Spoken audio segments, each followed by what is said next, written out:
А перед видео хочу вам напомнить о том, что мне приходится ездить на Range Rover, пока моя Tesla в работе. И самое время сейчас начать готовить свою машину к зимнему сезону. Например, тест предпускового подогревателя Webasto в сервис-парке стоит 1490 рублей.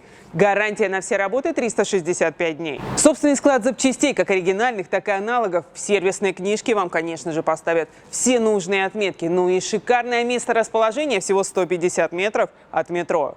Ты же на Range Rover, значит, ты ездишь на метро, чувак. Приятное дополнение – это кафе и собственная мойка класса А. В сервис-парке все мастера имеют опыт работы с Land Rover не менее 5 лет. Заезжайте, это правильный сервис Land Rover. Ну, хоть ты не в прокат ее под съемку в лесе рулит взял. Вы знаете, у меня машина угнанная. Там еще в шоу-бизнесе, там где-то. Мы там рестораны, организация фестивалей, мероприятий и так далее. Дебилы. Ну а, допустим, квартира в кредит, тачка в лизинг. У нас Ромка очень любит лизинг. Дебилы вопрос... второй раз. Я не мог поверить, что этот человек может мне в лицо говорить такое. Книжек так Ну делали. вообще Каен как бы у нас 2013 года, дизельный движок. Это схема. Кому ваш Каен интересно? Расскажите, как вы с Амираном посрались. Я вас что, позвала?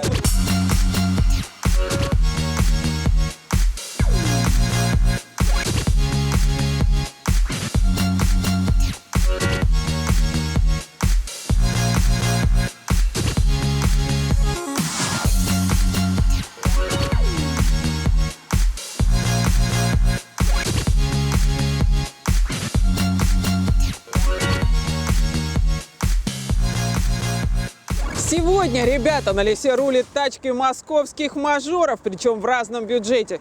Бюджет а-ля Lada Vesta от 600-700 тысяч рублей. Бюджет а-ля Hyundai AX35 – 1,5 миллиона. И бюджет около 2200, например, Kia Sorento Prime. Идея этого видео зрела давно, потому что один из самых частых комментариев, которые я вижу у себя в блоге, это «Как вы там? Московские мажоры, да зажрались, да как вы ездите, для вас только понты важны». И я решила рассказать о том, какие машины действительно часто встречаются у нас в потоке, в разных бюджетах. И, ребят, просто получилось так, что выдался удобный случай. Есть такой канал, называется «The Братья». И вот у этого канала и у еще одного ему дружественного канала «Супер Мамочки» образовалось 3 типичнейших московских тачки. Итак, поехали. У меня была старенькая машина Hyundai, я уже даже забыла, AX35. Она была 3-летняя, тоже напичканная, с камерами, со всеми делами. Старенькая, у нее была старенькая машина AX35, 3-летняя, ребята. Москва. Старенькая машина, это 15-летний Hyundai Getz, понимаешь? У нас был Range Rover Sport в предыдущем кузове, не в новом. Вернулись из поездки, заезжаем во двор, оставили ее во дворе. Дебилы. И что, все, нет ее? Нет машины. Офигеть. Да. Застрахована была? Нет. есть Дебилы вы второй раз. Вы просто пристроились на Мы тачку? просто пристроились, да, на тачку на 2 с лишним миллиона. Они уехали в неизвестном А направлении. вы потом не пытались искать вот ее на той парковке, где Асмик свою машину купил? Мы же, какая история, мы вышли, он припарковал, я говорю: Макс, странно стоит, давай я своей тачкой прижму ее, чтобы, грубо говоря, нельзя было ее выгнать, там, не помяв мою, либо не Ничего, украв две. твою оттянули? Они в аккурат как-то прошли. Ты не Вот. понимаешь, вот так впереди столб стоит, вот так я свою поставил машину, Петя поставил слева. И вот поставил так, что вот четко можно выехать. Мы выходим, знаешь, вот знаки, мы выходим, и я говорю: Петь, вот не пол-ветра вот не доставили. И Даже мы такие, меньше. Да меньше. ты представляешь, пришла даже такая мысль. И мы такие думаем: да ладно. Да хрен с ним. Вот да хрен с ним. Вот поставь на полметра ближе, никто бы никуда ее не увез. Ну, либо и впереди манёвр. столб, либо надо было таранить его всю Короче, машину. ты спас так свою или- тачку. Да. По камерам посмотрели, 3 человека подходят, бьют заднее правое стекло, один прыгает, и ровно через минуту машина уезжает. Еще через минут там 10-15 она светится по камерам где-то на Можайке в область, и все, потом пропадает. Старенький E70 X5 с дизельным мотором, когда-то пригнан из Германии. И эта машина просто удивительная. Она просто закрыта, потому что хозяин ее дико любит, и я его понимаю. В общем и целом, давай начнем с того, ты доволен или нет? Я просто вот из 100 100. Это просто удивительная история. Сколько лет ты ездишь на ней? Я лично на ней езжу, получается, чуть больше года. Я часто рассказываю, что это страшная лотерея, ребята, в которую лучше не соваться. Во-первых, согласен? Согласен, 100%. В районе 200 тысяч рублей. Все, если считать эксплуатацией Александром и мной за 7 лет, как она в России, в районе 200 тысяч рублей. Десятилетняя машина бывает и в таком состоянии. Начнем с того, что у нее абсолютно идеальный салон. И как так вышло? Просто человек аккуратный, он любит свою машину. Хотел сказать очень важную вещь. До сих пор 221 тысяча стоит вся система EGR в полном амбудировании. Это сажевый фильтр, это сама система впускной коллектор. Кат. КАТ, да, все стоит.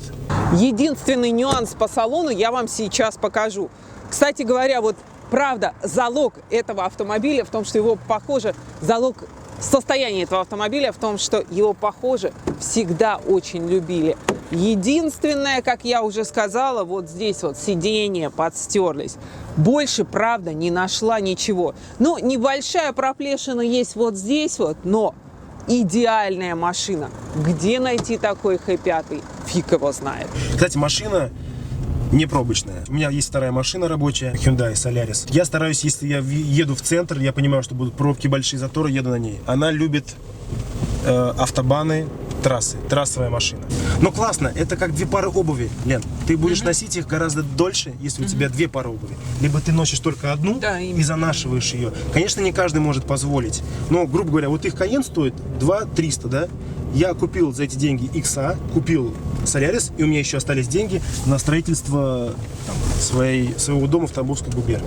Это довольно-таки рационально, и я получаю такие же удовольствия, как получает Артем за рулем своего Cayenne. Слушай, тогда подожди. Тогда нафиг она тебе в Москве нужна? Это вообще другая история. Ты о чем вообще? Но Секрет-то основной вот он. У тебя Солярис, и ты на Солярисе ездишь в городе. да, А ну вот когда стараюсь в ты- пробке.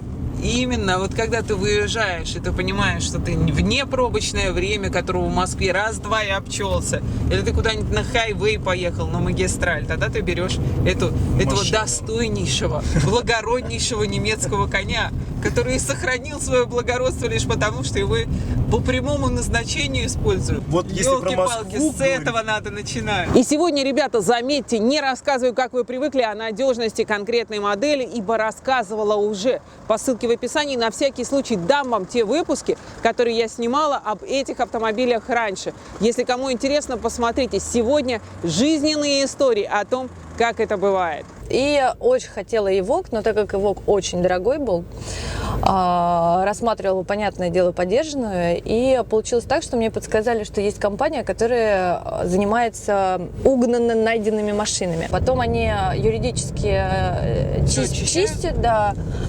И в итоге потом продают. Но продают намного дешевле, потому что или номера там перебиты. Но все это указывается в документах. Я уже не Год помню. назад ты купила эту машину за 1 200 000. Да.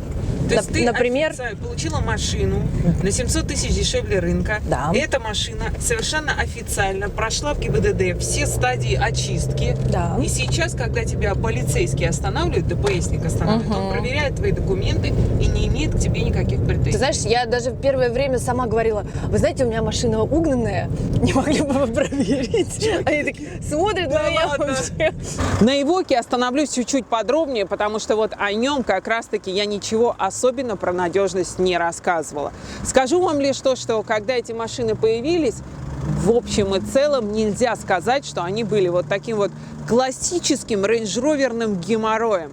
Были лишь некоторые нюансы, но достаточно серьезные. Когда эта машина вышла, помните, на нее поставили бензиновый 2-литровый мотор, который пошел после известного 6-цилиндрового агрегата, который в том числе ставился на Freelander и имел объем 3,2. Так вот, тот 3,2 вроде как был устаревшим, но вполне себя зарекомендовавшим. А вот у этого 2-литрового, когда он только вышел, очень была неприятная проблема. У него прогорали поршни. Сразу скажу, здесь не он. Здесь простой нищебродский 2,2 150-сильный дизель. И если вы девочка, как в нашем случае, то этот мотор для вас просто идеален. Что, кушает мало, надежен. А вот что было у дизеля, так это лопался патрубок интеркулера. Сейчас вы его с такой проблемой уже вряд ли встретите, она решена. А вот что не решено и решаться не будет, а является как бы особенностью этого автомобиля, так это то, что подвеска здесь звучащая в большинстве случаев. И это чувствуют лишь те, кто раньше ездили на абсолютно тихих машинах. Шумная подвеска, отсутствие того комфорта, к которому привыкли владельцы больших рейндж-роверов, маленький салон, не такое уж и уважение на дороге по сравнению с большими рейнджами. Это особенности Эвока. Когда видят, что за рулем девушка и такое лицо делаешь, такое... И все, и сразу все прощают, да. На этой машине ездит милая девушка с нестандартной историей покупки. На самом деле на Авто.ру эти машины стоят где-то от 1 200 000, а в хорошей комплектации, да с малым пробегом, они доходят до 1,5 и даже до 1 800 000. Ну и все цены самые актуальные вы, как всегда, можете увидеть на Авто.ру. Понятно, вы сейчас меня выдадите за какую-то блондинку. Нет, привет, хочу как тебя за блондинку выдашь. Так сколько у тебя пробег-то? А я не знаю, как посмотреть. Понятно. Ничего не бензина смогу. нужно? Я просто сумму могу сказать. Я девочка, и я как бы не понимаю в машинах ничего. Я даже не знаю, где там карбюратор, где чего. Нету. Я тебе могу сказать. Нету? Это просто 100% женский автомобиль. Упало что-то? Да, из сумки? Из сумки. Не, ну оно новое, поэтому оно и точно из сумки выпало. Меня останавливает, на такой машине в шубе. Я говорю, слушай, в шубе лет 10. Он такой, машина-то новая. Я говорю, практически новая, но она угнана, ну что ты. Ну и как бы тут жалеют меня и отпускают. А вот это та машина, у которой чаще всего москвичи банковскими карточками закрывают номера, когда останавливаются на платной парковке.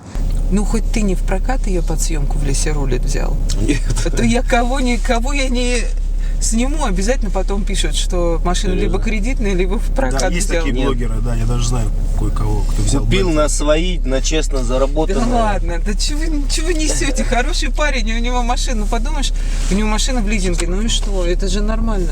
Ну, кого мы не будем называть имен, меня Лена поняла. Лизинг? Ну, а, допустим, квартира в кредит, тачка в лизинг. У нас Ромка очень любит лизинг. Ром, привет. Он чемпион по лизингу. На самом деле, конечно же, Porsche Cayenne – это очень достойный автомобиль. И я бы, в принципе, как один из вариантов, хотела бы себе такой, потому что все чаще и чаще слышу хвалебные отзывы. У нас машина с дизельным мотором до 250 кобыл, как честно говорит хозяин, хотел сэкономить на налоги. Да и правильно делал, ибо мощи-то достаточно. Из всех 3 машин этот автомобиль, безусловно, самый дорогой. На Авто.ру сейчас такие машины, тоже 2013 года, стоят от 2 200 000 рублей. И выше, выше, выше. Самый, на мой взгляд, достойный интерьер, самый крутой имидж и самая выгодная, на мой взгляд, история покупки. На одном из известных сайтов продавали ее, знаете как, зашел, смотрю, фотка ключа, просто ключ. И цена была там 2 300, по-моему, если не ошибаюсь. Ну, дешевле, чем с таким пробегом машины в такой комплектации. И приезжаю, захожу, смотрю, она вот, сами видите состояние. Там супер состояние нового там автомобиля фактически. А вы там проверяли какой-нибудь вообще, не то что даже технику, Вы знаете, как правовую, было? Я расскажу даже, как мы рассчитывались. Мы когда принесли деньги, да, с ним рассчитывались деньгами, положили, он говорит, все. Я говорю, ты посчитай хотя бы. Он говорит, да не, типа, я вам верю. Первый раз, наверное, вот с таким вот прям удовольствием езжу на автомобиле, честно. Прям вообще все Вот нравится? прям все нравится. Говорю, вождение, там, салон. Слушайте, а ваш блог о чем? Вот, ребят, кстати, подпишитесь на блог The Братья по ссылке в описании, смотрите, пожалуйста. Если вам нравится, ни к чему не принуждаю, welcome. Это ребята, которые когда-то, раньше давно, с Амираном Сардаровым, как они сказали, поднимали канал «Дневник Хача». Я не могу сказать, я никогда не смотрела «Дневник Хача», честно вам признаюсь. И, собственно, теперь смотрю «The Братьев», потому что я знаю вас лично. Не буду лукавить, раньше я не знала. А что я говорила-то? Зачем я все это? К чему я это все вообще говорила? О чем ваш канал? Во. Yes. Наш канал, он, знаете, Включишь, вы там все ржете, да. ржете. О чем ваш канал? он, знаете, наш Артём, канал камера основан на садится. дружбе, а не дружба на канале.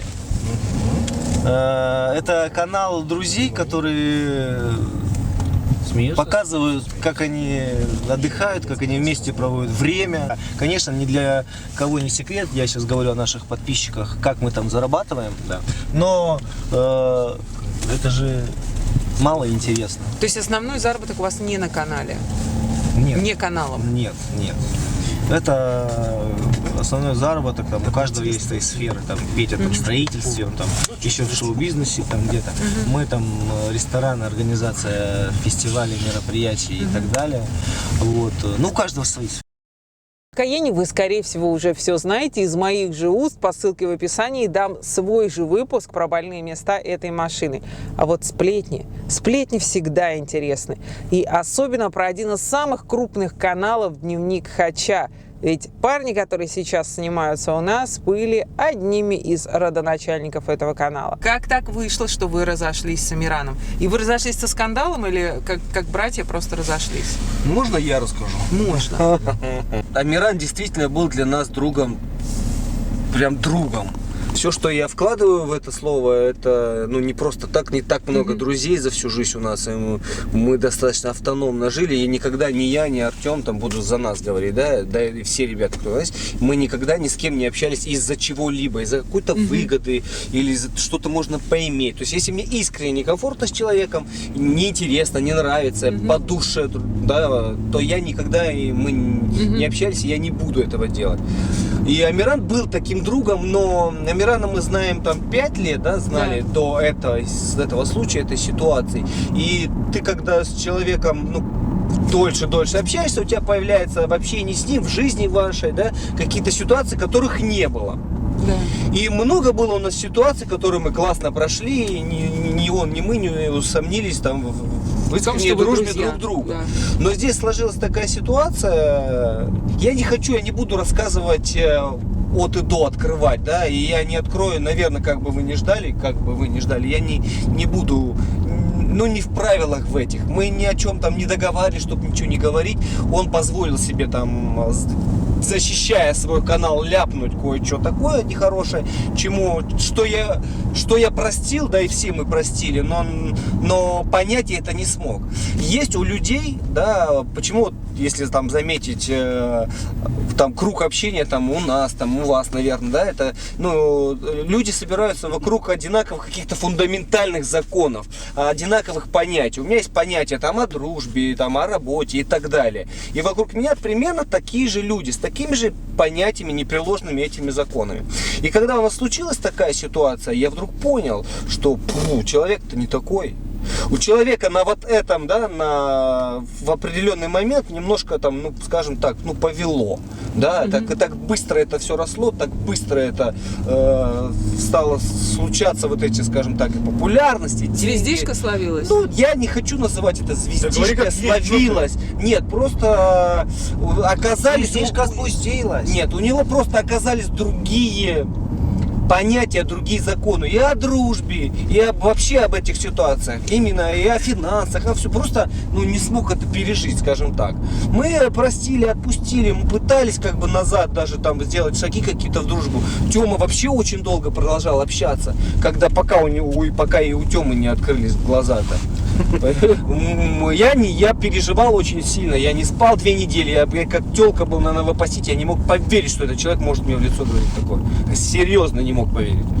Уже когда все, я говорю, Артем, я не могу, поехали с ним встречаться, мы сели, и он просто, глядя мне это в лицо, в глаза от всего, отказался. Я говорю, Амиран, у меня записано все это. Нет, я такой вот, как уж от всего отказался, ни на что не согласился, я этого не делал, это не я. Он молодец в плане там бизнеса, поэтому он там сейчас, где он есть, поэтому он зарабатывает много денег, потому что ему все равно, у него нет понятия о дружбе. Он сам, в принципе, в какой-то передаче говорил, когда у него спросили, что такое дружба. Он говорит, да, это там в детстве, это. То есть он сказал так, как он это видит. Для него, у него есть отличный механизм, который работает. Это задружиться, использовать и пойти дальше. Это конкретный механизм, который в бизнесе, в делах приведет его к успеху. Так много делают. Я читал много книжек. Так Ну, делали. вообще Каен как бы у нас все. 2013 года, дизельный движок, да. Нет, это схема. Ваш Каин, интересно. Расскажите, как вы с Амираном посрались. да. Я вас что, позвала про Каин рассказывать? Забыли, да. Я думаю, в принципе, Я говорю, суд что- же на него не подашь за это. Понимаете? А как человек, как говно поступил, да, и ладно, господи. Че, каждому свое. Хороший блогер, Я его человек, я как бы. простил его Не, мы давно. предложили- Я как вышел, простил Мы сразу. предложили ему больше 5 вариантов, как можем сотрудничать, чтобы сохранить и сотрудничество, и дружбу.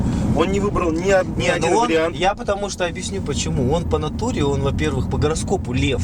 И это не просто так. И по жизни тоже. И по жизни тоже. По Он жизни одиночка. Не, он одиночка, Шучу, понимаете, шучу. такой вот, он скажет, я, что это я все шучу. мое, это все Нормальный я, парнишка. это вот. Ему важно было, чтобы признание только было в его честь, да, вот это все он, действительно, да. Ну, я говорю, прекрасно понимаю. за это винить кого-то, что-то, Я тоже лев. мы все живем и поступаем так, как нам свойственно. Ну. Живет поговорка, не имей 100 друзей, а имей 100 рублей. Амиран Сардаров. Только не подумайте, подписчики мои дорогие, что в Москве все подряд ездят именно на таких автомобилях, что приезжаешь в этот город и сразу нефтяная вышка падает тебе на голову, и неведомый волшебник осыпает тебя реками денег. Нет, так не будет. Но именно об этих машинах 3 владельцев, 3 реальные истории я вам решила рассказать, потому что, как практика показывает, судя по просмотрам, вам совсем не интересны обычные обывательские машины.